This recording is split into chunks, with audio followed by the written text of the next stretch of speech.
Bienvenue sur ma chaîne, c'est Jamba Patouila. Je suis venu aujourd'hui pour vous présenter un sujet qui parle sur les...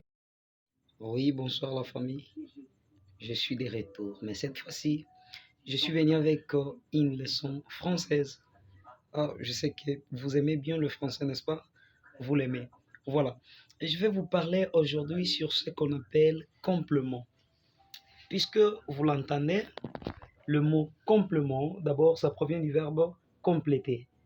Ah, donc, si on comprend bien par la définition, ce qu'on appelle complément, c'est justement un mot ou groupe de mots qui complète le sens du verbe. Par exemple, dans la phrase je mange du riz, vous comprenez? Si on essaie d'analyser chaque mot de la phrase, vous comprendrez que je doit jouer la fonction du sujet, puisqu'on va poser une question du genre qui est-ce qui mange du riz? Et la réponse sera sans aucun doute je. Deuxième chose, c'est le verbe. Je fais quoi? Et la réponse sera donc mange. Mange sera la base de la phrase, puisque mange est le verbe. Pour ne pas oublier, mange provient du verbe manger. Et une autre chose également, c'est que si le verbe doit rester comme ça, je mange, en réalité, l'idée du verbe n'est pas presque arrivée à la fin. La phrase sera donc inachevée parce qu'on ne comprendra pas ce que je est en train de manger. C'est pourquoi il s'agit justement d'ajouter à côté de ce verbe-là un mot, soit un groupe de mots, qui va donc jouer la fonction de complément. Et maintenant, il y a des types de compléments, entre autres les compléments d'objet, les compléments d'agent du verbe passif, les compléments du nom et les compléments circonstanciels. Ça, je pense que vous ne les oubliez pas.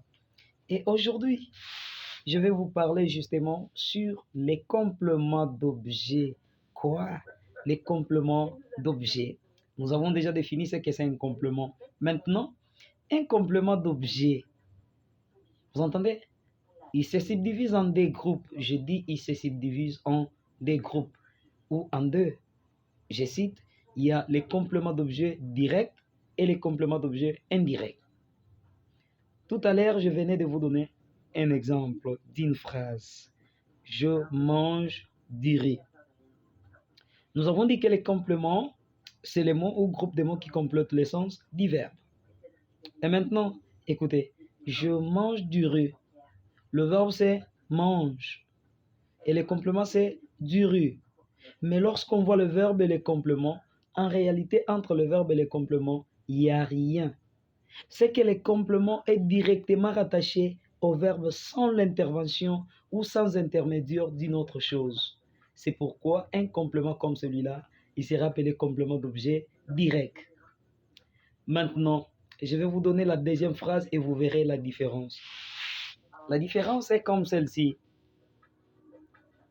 Cette fois-ci, nous avons dit je mange du riz.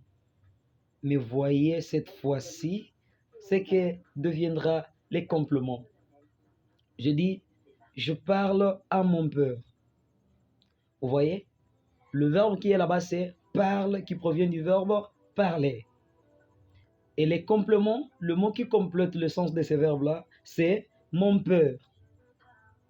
Et la question que l'on pourra poser sera comme celle-ci. Je parle à qui? Et la réponse, à mon père. Donc, le groupe de mots, le mot père, va jouer la fonction du complément. Mais cette fois-ci, le complément n'est pas directement attaché au verbe, mais il y a quelque chose entre les compléments et le verbe. C'est quelque chose. C'est donc la préposition à. Là, on dira que le complément est indirectement attaché au verbe et cela par l'intervention ou l'intermédiaire d'une préposition. Vous entendez? D'une préposition. Et donc, le complément en question ne sera pas un complément d'objet direct, mais ce sera un complément d'objet indirect. Salut les amis, je vais vous passer une autre partie de la vidéo dans des jours suivants. N'oubliez pas de cliquer, de vous abonner sur ma chaîne YouTube et surtout de cliquer sur un pouce bleu, surtout de commenter. Ça me permettra de vous donner assez plus de leçons comme ça, que ce soit d'anglais, que ce soit de français.